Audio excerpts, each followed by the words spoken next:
Reportage საფრანგეთის ზღვისპირა ქალაქიდან შემოგთავაზებთ.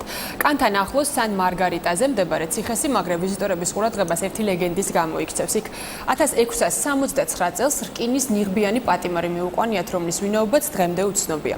წყაროების მიხედვით ის ლუდოვიკო მე-14-ის პირადი ტუსაღი იყო. უცნობი პატიმარი მრავალი ლეგენდის და ისტორიის შთაგონების წყარო გახდა.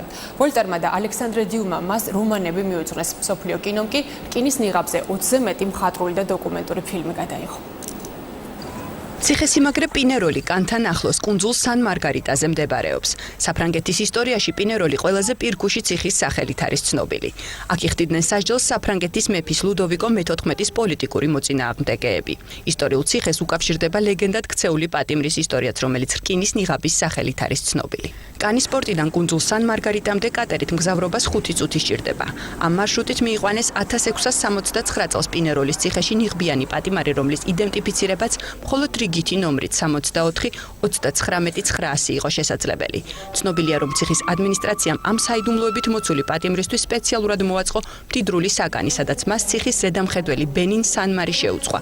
რკინის ნიღბიანის ვინაობაც მხოლოდ მან იცოდა. მისტიკური პატიმარი მეფის საიდუმლო განკარგულების თანახმად 1698 წელს პარიზში ბასტილიის ციხეში გადაიყვანეს, სადაც ის 1703 წელს გარდაიცვალა. საიდუმლოებით მოცული პატიმრის მდიდრული კამერიდან დღეს მხოლოდ რამდენიმე წიგნი, ვერცხლის თეფში და ვინმე მარკის ატონაკისადმი მიწერილი კორესპონდენციაა შემორჩენილი.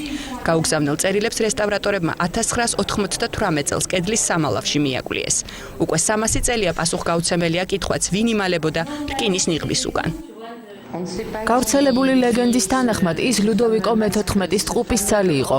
ასეა მოთხრობილი რომანებსა და ფილმებში, თუმცა მე ვთვლი, რომ ეს შესაძლებელია ყოფილიყო ლუდოვიკოს რეჟიმის მოწინააღმდეგე. უგზო უკლოდ გამქრალი 60 სხვადასხვა წარჩინებული ადამიანიდან ერთ-ერთი.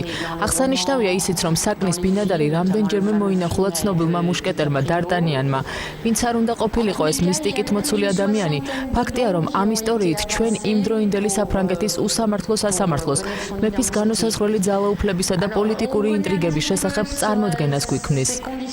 მიუხედავად იმისა, რომ პინეროლის ციხეში დღეს ანტიკური ეპოქის მუზეუმია განთავსებული, სან მარგარიტას კუნძულზე 1,5 მილიონზე მეტი ტურისტი ყოველწლიურად პირველ რიგში მაინც რკინის ნიღაბის ისტორიის მოსასმენად ჩადის.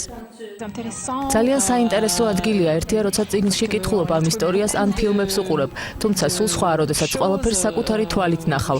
ამას სულ სხვა ეფექტი აქვს. მე კანში იტალიიდან ჩამოვედი და პირველ რიგში ამ ადგილს ვესტუმრე.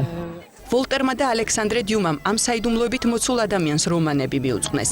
რკინის ნიღაბზე 20-ზე მეტი მხატვრული და დოკუმენტური ფილმიცაა გადაღებული, სადაც მსახიობები ჟან-მარე, ჟერარ დეპარდიე და ლეონარდო დი კაპრიო მონაწილეობენ.